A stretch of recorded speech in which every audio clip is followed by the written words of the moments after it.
பெரிய ஆசீர்வாதம் கொடுத்தாரு. ஏன்னா வீடு வாங்குறதுக்கு அற்புதமான ஒரு இடம். நான் வந்து ஃபஸ்ட்டு நயவாரத்தில் சொல்கிறேன், அந்த சைடு போகணும்னு காத்துருந்தேன். அந்த சைடு பார்த்தா வீடோ கிடைக்க வந்து ரேட் அதிகமாக சொல்கிறாங்க. ஏற்ற ரேட் வந்து பேங்க் லோன்லாம் ஃபுல்லாகவே நான் பண்ணது அதெல்லாம் கரெக்டாக வந்து எல்லாத்தையும் அனுகூலமாக கரெக்டாக கொடுத்தாரு. அதுக்கடுத்தது ரிஜிஸ்ட்ரேஷன் காசு எல்லாமே பேங்க்கே தான் கொடுத்தது. என் கையில் வந்து நான் நீங்கள் சொல்லக்கூடல.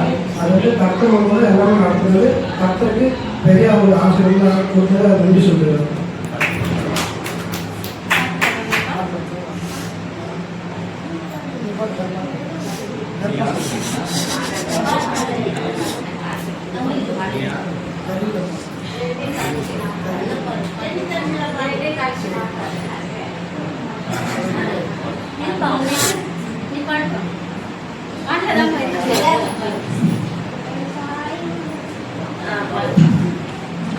என் தாய் உருவாகும்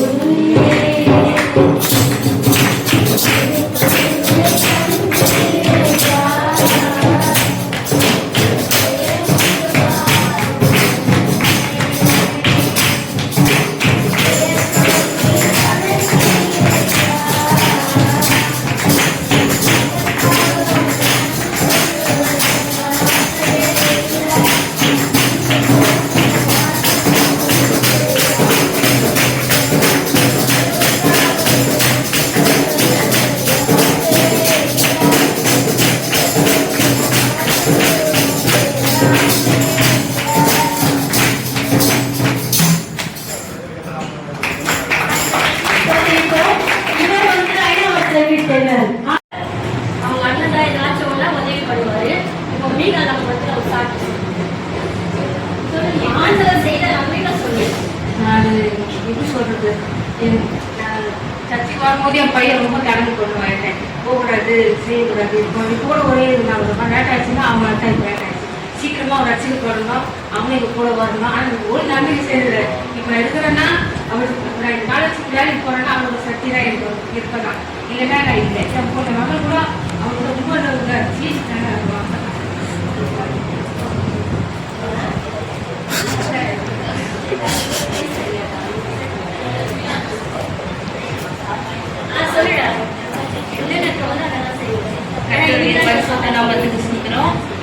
நான் வந்து ஸ்கூல் முடிச்சுட்டு காலேஜுக்கு போனானே ரொம்பவே யோசிச்சேன். ஆனா கர்த்தர் என்ன நான் ஆசைப்பட்ட காலேஜ் தரல. ஆனா யாருக்குமே விருப்பமே இல்லாத ஒரு காலேஜ்ல கர்த்தர் என்ன கொண்டு போனாரு. இன்னைக்குமே கர்த்தர் என்ன அம்பேத்கர் காலேஜ்ல என்ன பத்திரமா பாதுகாத்துக்கிறாரு. எல்லாருமே சொல்லுவாங்க கோயட் காலேஜ்னா எந்த பாதுகாப்புமே இருக்காதுன்ட்டு. ஆனா கர்த்தர் என்ன கிருபையா நடத்தி வந்திருக்காரு. எதுவும் இல்லை, என் பையனுக்கு தான் திடீர்னு கிட்னில இருந்து ஒரு பிரச்சனை.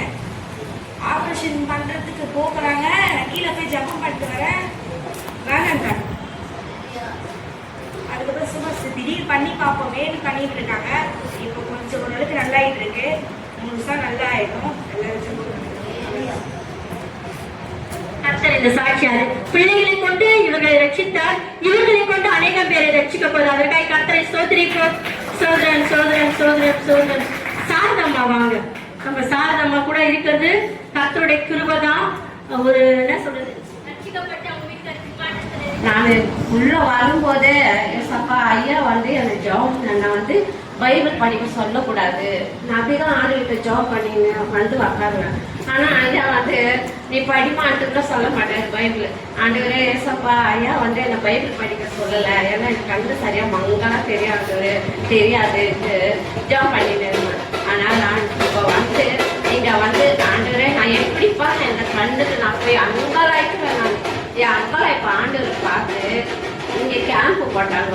ஐயா எல்லாம் சொன்னாரு, நீங்க கேம்ப் போட்டுருக்காங்க, நீங்க போய் பாரு, கண்ணு செக் பண்ணி நான் பார்த்துட்டு அவங்களே கூட்டிட்டு போய் கண்ணு ஆப்ரேஷன் இப்போ வந்து பைபிள் படிக்க கூட எனக்கு ஆண்டவர் நல்ல கண் பார்வை கொடுத்ததுக்காக ஆண்டவருக்கு நன்றி. இப்போ வந்து கண்ணாடி போடாமலேயே கூட என்னால் பைபிள் படிக்க முடியல. ஆண்டவர் செய்த அற்புதத்துக்காக நன்றி. அதே போல விசேஷமா வந்து எங்க வீட்டுக்கார் வந்து இந்த பக்கம் கொண்டு வந்தது. ஏன்னா நம்ம இதெல்லாம் உண்மையா சொல்லணும். இந்த பக்கம் கொண்டு வந்து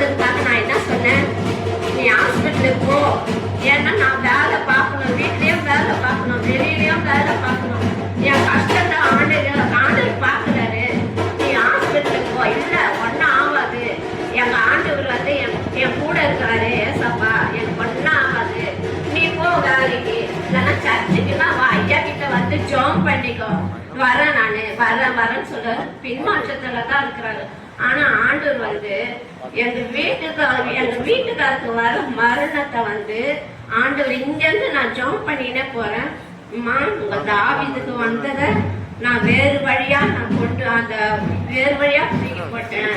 இப்ப ஆண்டவருக்கு நல்ல பரிபூர்ண சுகத்தை கொடுத்தேன். தாவீதுக்கு நல்ல பரிபூர்ண சுகத்தை கொடுத்தேன். ஆனா ஆண்டவர் அந்த வாய் புண்ணுல இருந்து புண்ணு எதுவுமே இல்லை. இப்ப எல்லாமே அந்த வாய் ஃபுல்லா நார்மலா ஆண்டவர் மாற்றி கொடுத்ததுக்காக ஆண்டவர் கோடி நன்றி. கடந்த ஆண்டு பொழுது ஆண்டவர் விசேஷமா நடத்தினாரு. ஆனா இந்த ஆண்டு பொழுது ஒவ்வொரு நாள் ஆண்டவர் தான் நான் முன்ன வைக்கணும். இந்த ஆண்டு ஆண்டவர் விசேஷமா நடத்தி தரப்பதுக்காக ஆண்டவர் கோடி நன்றி. கடந்த நாட்களில் கண்மணி போல் கருத்துட நம்மை காத்தாரே. கடந்த நாட்களில் கண்மணி போல் கருத்துட நம்மை காத்தாரே.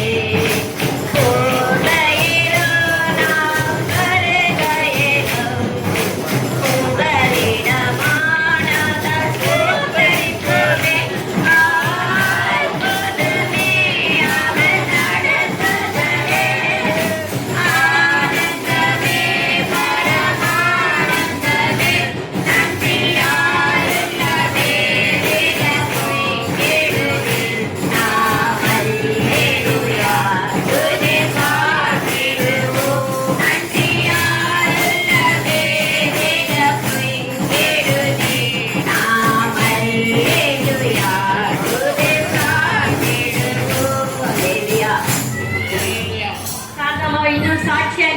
தேவனுக்கு கொடாபடி ஸ்தோத்திரங்களை எடுக்கிறோம். சோதரன் சோதரன் சோதரன்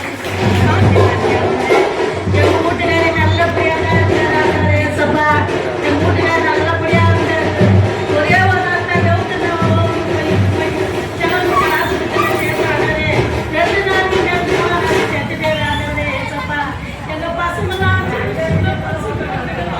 எங்க பசங்க செத்துட்டு எங்க வீட்டுக்கார செத்துட்டு பேரு எங்க பசங்க வந்து கல்பாடிலாம் முடிஞ்சு ஜனமெல்லாம் போயிட்டாங்க. அந்த பசங்க ரெண்டு பேர் அப்படி செடிகளை வந்து அந்த செடிகளை வச்சு இந்த பசங்க இந்த மேல ஆகணும் இது மேல ஆகணும் இது மேல இது மேல முன்னாடி குட்டி உள்ள கருப்பு சாப்பாடு பண்ணி கல்பாடி உட்காந்து இழுத்து போடணும். நீ யாருனாலும் ஏறியாகும் நீ யாருனாலும் ஏறியாகும்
நம்ம நீக்கி ஆம்பளை பசங்க தேய்ச்சிட்டேன் அவங்க என்ன போய்கிட்டோம் நம்ம பொம்பளை பசங்க நானும் எம்ஜிஆர் வரையாது வச்சு அது பிடிச்சிட்டு செத்தான். அவன் நெஞ்சில வச்சுக்கிட்டு நீ போப்பா, என்னால 50,000 இல்லை, என்னால ஒரு ஒற்றைக்கால் முடியல, நீ போப்பா. அவன் போய் என்ன வாசனை பண்ணான்னு தெரியல. வந்து எக்க திரும்ப ஒரு 30,000 கட்ட முடியுமா? செத்தாலும் மத்தாலும் செத்து போட்டு கட்டு ஒரு ஜனம் வாங்கப்பா. நீங்க போப்பா, எந்த வயசுக்கு அதே ஆளு வந்து எக்கா எங்கேயோ சர்ச்சுக்கு பாயக்காக போகலாம், கொஞ்சம் ரொம்ப தூரம் பாரு.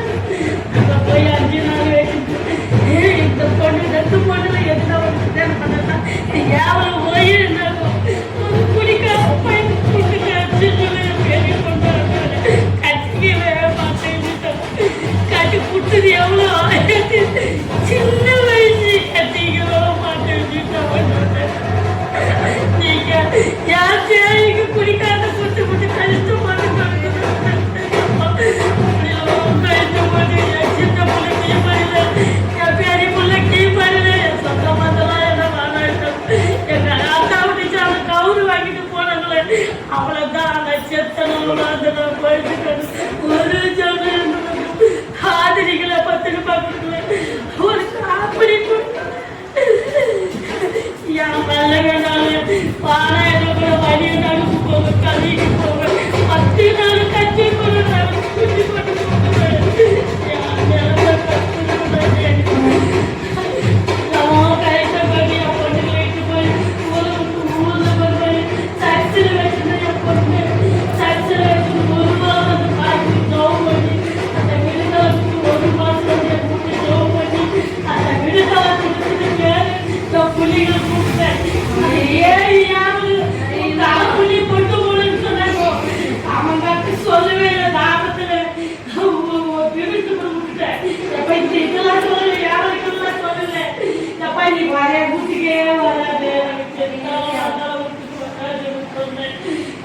கோயிலுக்கெல்லாம் போய் வந்து நல்ல நாள் பெரிய பெரிய போன் பண்ணி கூப்பிடுறேன். அப்பெல்லாம் குடிப்பாரு, சிகரெட் குடிப்பா,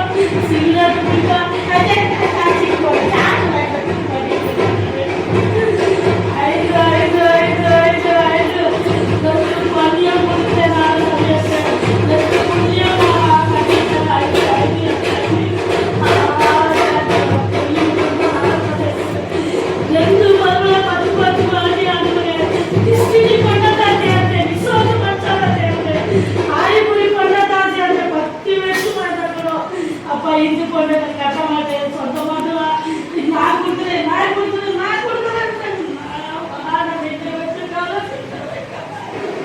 நான் செத்துறேன்னா அவளை செத்து 1 வருஷத்துக்குள்ள அவளை நான் செத்து போயிருக்கணும். கிறிஸ்டின் பொண்ணதான் பார்த்து கல்யாணம் பண்றேன். என் அண்ணா வந்து கண்ணனும் கீழ்படியாதே நாங்க அவளுக்கு சக்தியை சொல்லி அண்ணாமலை 1 வருஷமா அவளை நாட சொல்ல புள்ளிய நாட சொல்ல என் பேடி போதுமான என் வீட்டுக்காரு சாமி மீறி ஆடும்.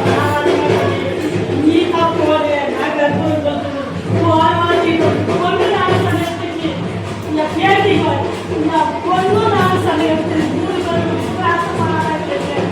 இந்த வாட்டி என் பேடி பார்ப்போமா நீ பரியாத இந்த 40 நாள் ஜபத்துல நான் 5 கண்ணீர் ஒரு கவலையோடும் அந்த புரியாத என் நல்பட நான் சொல்லிருப்பான்.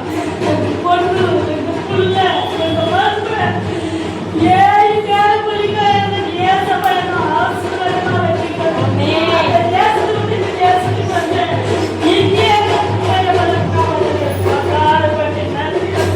மந்திர சூனியம் செய்வினை கட்டிவை இன்றே நம் இயேசு உதை தெரிவார். மந்திர சூனியம் செய்வினை கட்டிவை இன்றே நம் இயேசு உதை தெரிவார். விசுவாசமானே உலகத்தை நாம் கலக்கிடுவோம்.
இயேசுவின் நாமத்தினால உங்களுக்கு ஹாப்பி நியூ இயர், கிறிஸ்துவின் நல்வாழ்த்துக்கள். அல்லேலூயா. என்னோட சாட்சின்னு சொல்ல போனாக்கா இவங்க தான் என்னோட சாட்சி. ஏன்னு சொன்னா அழகான ஒரு மகள், அழகான ஒரு மனைவி, அழகான ஒரு மகன். இல்லையா? அவங்க பேர் நான் இங்கிலீஷ். என்னோட ஊர் வந்து கண்ணம்பாக்கம் வில்லேஜ், கும்மிடிப்பூண்டி பக்கம். ஐயாவை 13 வருஷத்துக்கு முன்னாடி தெரியும். நான் 2013 ஊழிகளை கிராம சுவிசேஷங்களை செய்து கொண்டிருந்தோம். அப்படி செய்யும்போது ஒரு ஐயா மூலமாக ஐயாவை அறிமுகமாகி 2013 இதே சபையில எங்களுக்கு பிரதிஷ்டை பண்ணாங்க.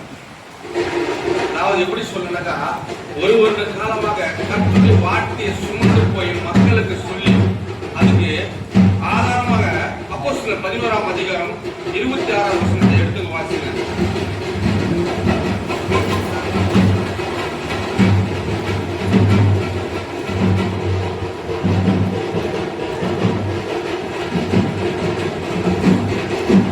அப்போஸ்தலர் 11ஆம் அதிகாரம் 26ஆவது வசனம். பேதுரு அவனை தூக்கி எடுத்து எழுதிரும், நானும் ஒரு மனுஷன் தான் என்றான். அப்போஸ்தலர் 11:26. அவர்கள் ஒரு வருஷ காலமாய் சபையோடு கூடியிருந்து அநேக ஜனங்களுக்கு உபதேசம் பண்ணி முதல் அந்திரியாவிலே சீசரில் என்று பேருக்கு வழங்கினது யாருன்னா எங்கள் ஆவிக்குரிய தகப்பனாகிய எங்கள் ஐயா. ஒரு வருஷ காலமாக நான் ஊழியக்காரன் என்றதால ஒரு கிறிஸ்தவர் என்று சொல்லிக்கிறதுக்கு ஒரு தகுதியற்றவனா இருந்தேன். அதை தகுதிப்படுத்தி என்னை உங்கள் முன்னாடி நிற்க வைத்தது என் அன்புக்குரிய தகப்பன், ஆவிக்குரிய தகப்பன் ஐயா தான். ஏன்னா அவர் இல்லைனாக்கா இன்னைக்கு ஒரு பிரதிஷ்டை பண்ணனாக்கா நான் ஒரு ஊழியக்காரன், நான் என்னைக்கு ஊழியக்காரன் சொல்லிக்க மாட்டேன். நான் ஒரு சுவிசேஷம் தான் சொல்லியிருப்பேன். நான் ஊழியக்காரன் சொல்லி என்னைக்கு நான் சொன்ன நாள் இல்லை. ஆனால் ஐயா சொன்னாரு, நீ ஊழியம் செய்வதற்காக ஒருவன் ஆரோட போல அழைக்காவிட்டால் இந்த கனமான ஊழியத்தை செய்ய முடியாது. ஏன்னா அழைத்தவர் தேவன், அதை பண்படுத்தி அதை விருத்தியாக்குவது அவைக்குரிய தகப்பன். ஏன்னு சொன்னாக்கா, என் மகள் என் மனைவி முழங்காம இருக்கும் போதா 2ஆம் மகன் செத்துட்டான். 3வது என் குழந்தை, பெண் குழந்தை வேண்டது செப்போம். பிசாசின் பிடியில நம்ம பாதிக்கப்பட்டோம், ரொம்ப பாதிக்கப்பட்டோம். செய்வினால் பாதிக்கப்பட்டோம், அநேக ஏவல்களால் பாதிக்கப்பட்டோம். என் மனைவிக்கு எப்பேற்பட்ட நேரத்தில் என்ன பேசணும்னு தெரியாது, எந்த மாதிரி நடந்ததுன்னு தெரியாது. அப்படிப்பட்ட சூழ்நிலை ஐயாவை வர வச்சோம், எங்கள் குடும்ப பிரேயர் பண்ணோம். ஐயா உறுதியா சொன்னாரு, உனக்கு ஒரு மகள் பிறப்பார், அவளுக்கு எஸ்தர் என்று பேர் வைக்கணும். மகள் பிறந்தார். ஐயோட வாக்குதத்தம் வாக்குறுதி நிறைவாக்கி கட்டுடைய எனக்கு மகள் எஸ்தர், மகன் ஆரோன், மனைவி ஏன்னா அவங்களாம் சொல்லணும், நான் சொல்லக்கூடாது. மனைவியோட பேரு நாங்கள் வந்து கவிதா, ஆனந்த், அஸ்விதான்னு கொடுப்போம். அவங்களோட பேரை கர்த்தருடைய நாமத்தினுடைய பேரை அவங்க வச்சிருக்கணும். ஏன்னாக்கா இப்படிப்பட்ட ஒரு கனமான ஊழியத்தை கொடுத்தது இதா குமாரன், பரிசுத்த ஆவியினால ஏவப்பட்டவர், நன்மைக்குரிய தகப்பன். இந்த தகப்பன் இல்லைன்னா இன்னைக்கு நாங்கள் இங்கே நிற்கிறது இல்லை. கிட்டத்தட்ட 2013 நான் அபிஷேகம் பண்ணேன். 2025 வந்து நன்றி செலுத்துறேன் மீண்டும் ஐயாவுக்கு. கட்டணம் செய்யவே சூழ்நிலை காரணமாக வர முடியல. ஆனா இருதயத்துக்குள்ள ஓடிக்கொண்டிருந்தது. 10 குஷ்டரோகி ஆண்டவர் நோக்கி வந்தாங்க, சுகத்தை பெறுவதற்கு சுகத்தை பெற்றாங்க. ஆனா ஒருவரும் திரும்பி வந்து கர்த்தருக்கு நன்றி சொல்லல. ஆனா ஒருவர் மாத்திரம் திரும்பி வந்து நன்றி சொன்னா. ஏன்னா அந்த குஷ்டரோகி எப்பேற்பட்ட வியாதி, எந்த ஹாஸ்பிட்டல் கொண்டு சொன்னோம் பண்ண முடியாது. ஆனா கர்த்தர் ஒரு வார்த்தை நான் சுகத்துக்கு. அதனால அது போல 10ல் நான் ஒரு குஷ்டரோகி இருப்பாரு, என் தகப்பன் எனக்கு செய்த நன்மையை நான் திருப்பி அவருக்கு நன்றி செலுத்தணும். அதுக்காக வந்திருக்கிறோம். இனி இது விட்டு போகாதபடிக்கு கர்த்தர் ஆவியானவர் குடும்பத்தை கொண்டு வந்து இந்த வருஷத்துல எங்களை சாட்சி அளித்திருக்கிறார். இந்த வருகிற காலங்களும் சாட்சி வந்து எங்க மாமியார் வந்து ஏப்ரல் மந்த் வந்து இறந்துட்டாங்க. அவங்க இறந்து அந்த காரியெல்லாம் முடிஞ்ச பிறகு எனக்கு ரொம்ப உடம்பு சரியில்லாம ஆயிடுச்சு. ஒரு வாரமா ரொம்ப எப்படி சொல்றது, ஒரு படுத்த படிக்க டெய்லி பிளட் டெஸ்ட் சொல்லிட்டு ஒரு வாரமா நான் எடுத்துட்டு இருந்தோம். விட்டுருந்தா எனக்கும் அது ரொம்ப சொல்லவே முடியாது, எழுத்து கூட அப்படி நடக்க முடியாது, அந்த அளவுக்கு ஆயிடுச்சு.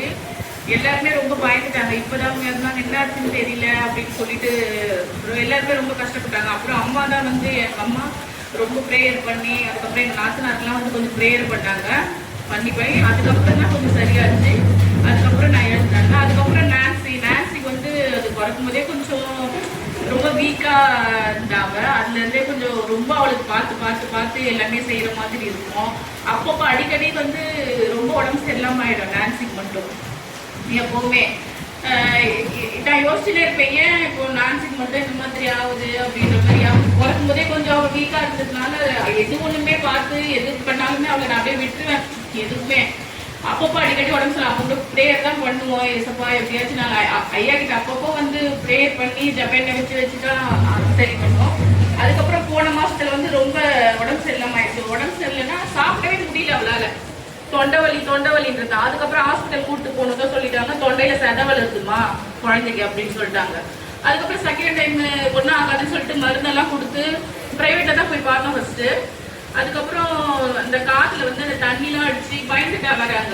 போயிட்டு சரி வீட்டுக்கு கூப்பிட்டு வந்து சரி ஒரு வாரம் மருந்தெல்லாம் கொடுத்தா ஓகே அப்படின்ற மாதிரி இருந்தது. அதுக்கப்புறம் பார்த்தா திரும்பவும் காது வலிக்குது தொண்டை வலிக்குதுன்னா ஹாஸ்பிட்டல் போனோம். அவங்க என்ன சொல்லிட்டாங்க, இல்ல இது வந்து வீக்கா இருக்கிறதுனால அப்படிதான் இருக்கும் அப்படின்ற மாதிரி சொல்லிட்டாங்க. அதுக்கப்புறம் ரொம்ப கஷ்டப்பட்டு அதுக்கப்புறம் ப்ரேயர்லாம் அம்மாட்டெல்லாம் சொல்லி ஐயாக்கிட்ட வந்துலாம் ப்ரேயர் பண்ணோம். அதுக்கப்புறம் கடவுள் சுத்தமா ஏசப்பா வந்து சுகத்தை கொடுத்தாரு. இப்போ வந்து அவங்க சொன்னாங்க 10 வயசு வரைக்கும் இருக்கும் இது, இந்த மாதிரி தொண்டை வலி அதெல்லாம் வரும் அப்படின்னு சொல்லிட்டு. ஆனா இப்போ வந்து பரிபூர்ண சுகத்தை கொடுத்துருக்காரு ஏசப்பா. இப்போ எந்த ஒரு பிரச்சனையும் இல்லை. அதுதான் கர்த்தருக்கு ஸ்தோத்திரம்.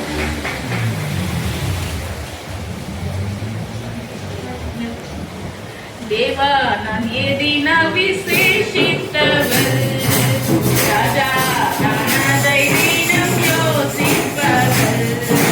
தேவா நான் ஏதினா விசேஷித்தவர், ராஜா நான் அதை தினம் யோசிப்பவர். ஏதினால் நீ என்னோடு வருவதினால்,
பல்புக்கு நாங்கள் கொடுக்குறோம்.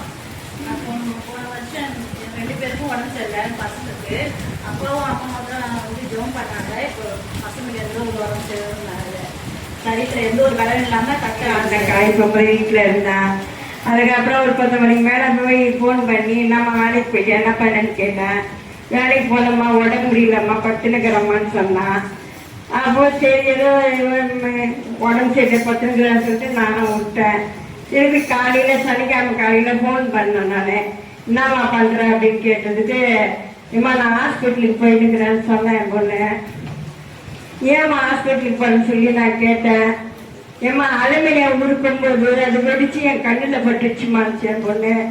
நான் என்னம்மா இந்த மாதிரி சொல்றேன், என்ன பார்த்து செய்யக்கூடாதாம்மா, போன வாரம் தான் மேலே வெடிச்சு பட்டு மாயெல்லாம் புண்ணாயிடுச்சு, இப்போ இந்த வாரம் கண்ணில் பட்டுக்குதுன்னு சொல்றியே, பார்த்து செய்யக்கூடாதான்னு சொல்லி நான் கேட்டேன்.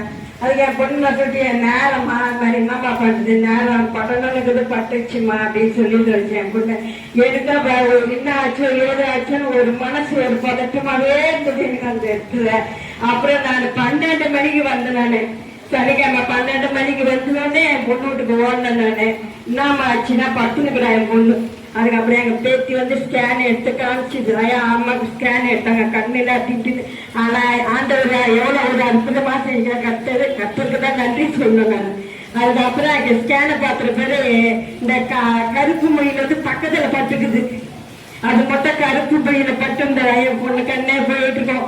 நான் அது மட்டும் ஆண்டவர் எவ்வளோ எங்களுக்கு என் பொண்ணுக்கு அந்த இடத்துல அற்புதம் செஞ்சுக்கிறாரு. இன்னைக்கு போய் மருந்தெல்லாம் ஊட்டி கண்ணில் பத்துக்குன்னு மாத்திரைகள்லாம் போட்டுக்கிறோம். ஆனால் என் பொண்ணு சர்ச்சுக்கு போவான். நானாவது ஒரு வாரம் வருவேன், அதுக்கப்புறம் 2-3 வாரம் வராது. நான் இருந்துருவேன். நான் என் பொண்ணு 52 வாரம் போய் ஒரு பரிசு வாங்கும்.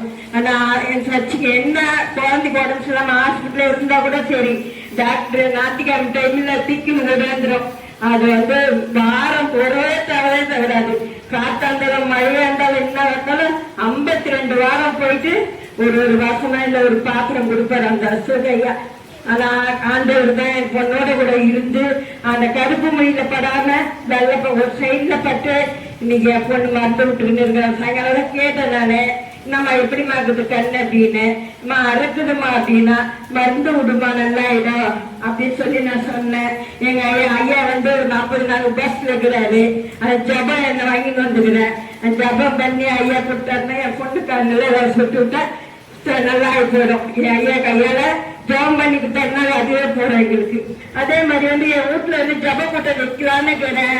எனக்கு வந்து இன்னொன்னு ஒரு மாதிரி சொப்பனங்கள்லாம் நான் காண்றேன். ஏதோ செய்யற மாதிரி சொல்ற மாதிரி ஏதோ சொப்பனம் நிறைய வந்து எனக்கு இப்போ அந்த வீட்டுல படுத்து ஒன்ட்டே தான் படுப்பேன். எத்தனைக்கும் என் தம்பி ஒரு ரூம்ல படுப்பேன், நான் ஒரு ரூம்ல படுப்பேன். சொப்பனங்கள்லாம் அந்த மாதிரி பயங்கரமா காண்றதா இருக்குது. நான் அது யாருன்னே தெரியல. இப்பதான் அந்த மாதிரி நான் சர்ச்சுக்கு சரியா வர முடியல. என்ன ஏதுன்னு தெரியல. போலான்னு நினைப்பேன். சனிக்கிழமை எங்க அக்கா காண்டாயிரம் சொல்லுவேக்கா நாளைக்கு வரங்க சர்ச்சுக்கு நான் அனுவேன். வர முடியாம போயிடும். அது போன் போட்டு கேட்க சர்ச்சுக்கு வரேன்னு சொன்னேன் வரலையே அப்படின்ட்டு. வரலக்கா அப்படின்னு சொல்லி நான் சொல்லிடுவேன். இப்ப அந்த வீட்டுல வந்து ஏதோ ஒரு பாழடைஞ்ச வீட்டுல போய் இருந்து எல்லாம் காட்டுற மாதிரி எனக்கு ஒண்ணுன்னா காட்டிக்கினே இருக்குது. அது ஐயாவதான் வர வச்சு ஜபப்பட்ட வச்சு ஐயா என் வீட்டுல உள்ள வந்து காலை வச்சுட்டு போனாலே எங்களுக்கு மனசு ரொம்ப சந்தோஷம். நான் ஐயா அற்புதம் அதிசயம் செய்யற தேவன் ஆண்டவர் ஐயா கூட்டிட்டு நாங்க ஒரு நாளைக்கு போன் பண்ணி நான் சொல்லுவேன். ஐயாவா இவங்க கடமாவா 2 பேரும் வந்து ஜபம் பண்ணிட்டு வந்தாலே எனக்கு ஒரு அற்புதம் நடக்கும். என் வீட்டுல எந்த ஒரு இதுவும் வராத கொள்ளத்துக்கு ஆண்டவர் ஏசப்பா எங்களுக்கு பார்த்து கொண்டு வரும். கர்த்தர் நாமத்துக்கு